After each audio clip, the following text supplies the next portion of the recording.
about is stuff like this.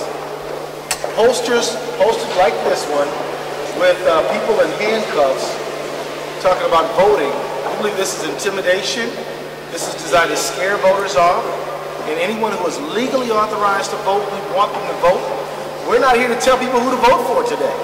We're here to tell people that they must vote, they must participate, and we don't want them to be scared off from their vote, and that they're not going to be scared off from their vote, and it's not legal to do so, and that we want to encourage people to exercise their rights. So to elaborate about is stuff like this.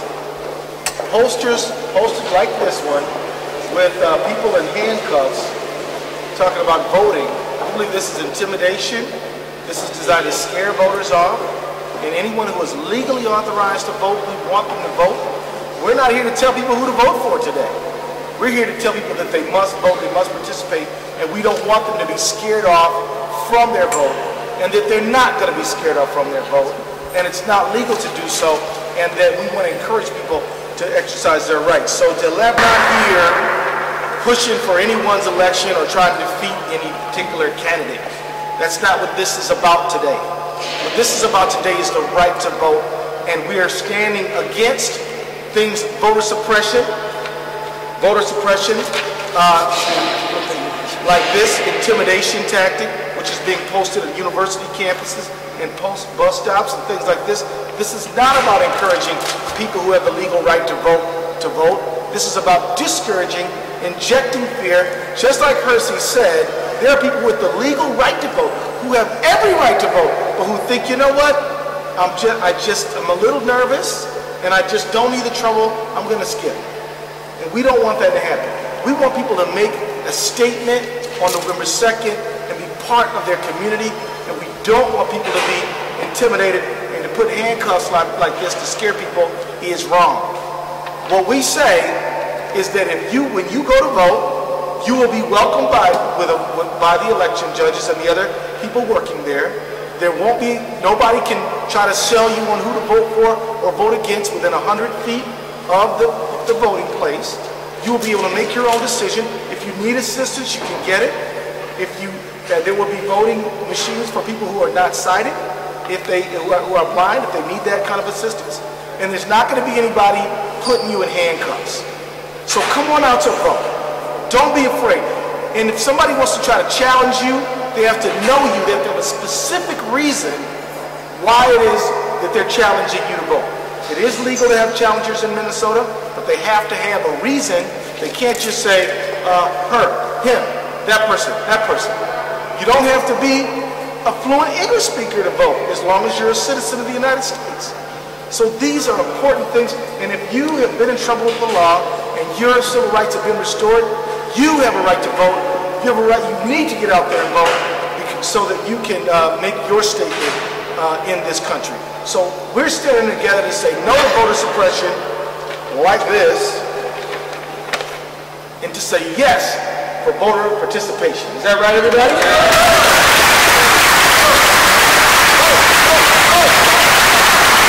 Listeners can take a question or two. Other than that, we'll wrap it up. Anybody? Whose poster is this? This is sort of a spooky looking thing. It doesn't really say who did it. It just has this eye here that makes it like we're watching you or something like that, and the handcuffs, and it's, and you know, we're against voter fraud. We don't want anybody to vote who's not legally authorized to vote. We're for people obeying the law. And if we want people to vote who are presently not authorized to vote, we will go to the legislature and we will change the law. But if you do have the right to vote, don't let this kind of stuff scare you. It's not true. They're not going to have people they're not going to be cuffing people at the polls like this. This is just scare tactic stuff, and we don't like it. And so who put it up? Some shadowy group who obviously doesn't have the guts to be identified. Where did you find it? This particular one was found at a bus stop in the city of Minneapolis. On campus. But they can be, on campus. They can be found on campus.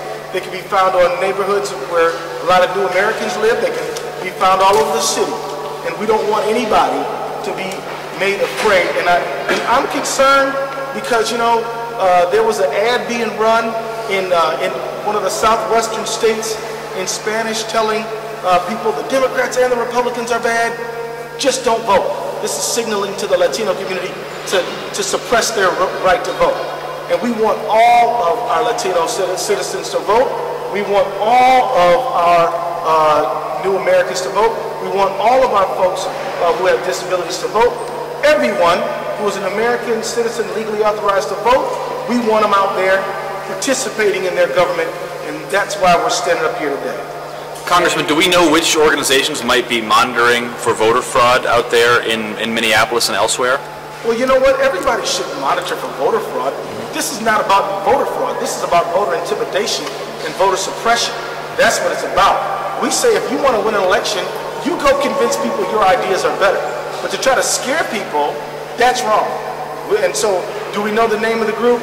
Well, there's a bunch of self-appointed fear-mongers and vote suppressors. We don't know them all. They don't want to be known. Because if they were legit, they'd stand up and be counted, but they often don't want to do that. Well, the election integrity people, we want to let folks know that there is a voter hotline, 1-866-OUR-VOTE, 1-866-687-8683. These folks are out here who are going to be around on election day, so that if somebody tries to interfere with your right to vote, these people are going to be there to help protect your right to vote. So we want people to know that when you get to the voting booth, you get to the polls, people can't sell you on who to vote for within 100 feet. The people are nice, and nobody's going to put you in handcuffs. And if somebody bothers you, you can call somebody. So that's what we're doing. Yep. Any other questions? Are there any groups you think are most vulnerable to voter intimidation? Well, historically, you know, communities of color have been identified. Historically, communities where you have perhaps a higher rate of prior incarceration. A lot of people don't know. A lot of people who've been in the correctional system don't realize that the rules are different from state to state.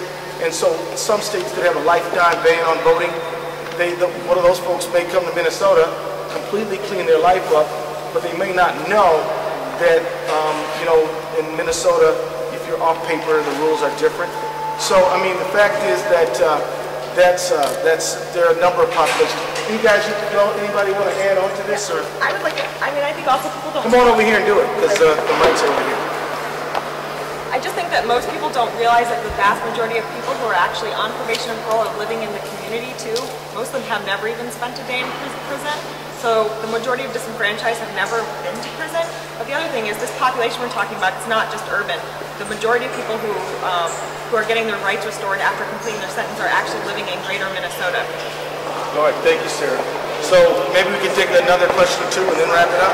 I'm really curious to hear from the students why you think that university students are being targeted by these posters. Yeah, why would they put this kind of poster on campus? Come on up. I think that in this past election, we really saw that the student vote was powerful. And also, when you are sort of just entering adulthood, the actions that you make now are going to be sort of, they can lead to habits being formed. And so if from day one, the day you turn 18, if that's on election day, you decide to vote, and you see that it's a positive, it makes a positive impact on your community, then you're going to be more likely to vote in the future.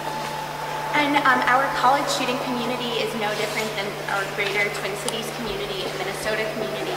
We learn from our parents, we learn from our communities, just like Sarah mentioned, voting patterns, voting habits, and sometimes we don't know that we have those rights. So it's important, you know, this is targeting us on our college campuses. Thank you guys, good job. Well, hey everybody, let's thank the members of the press for coming, everybody. Voter suppression and voter intimidation have no place.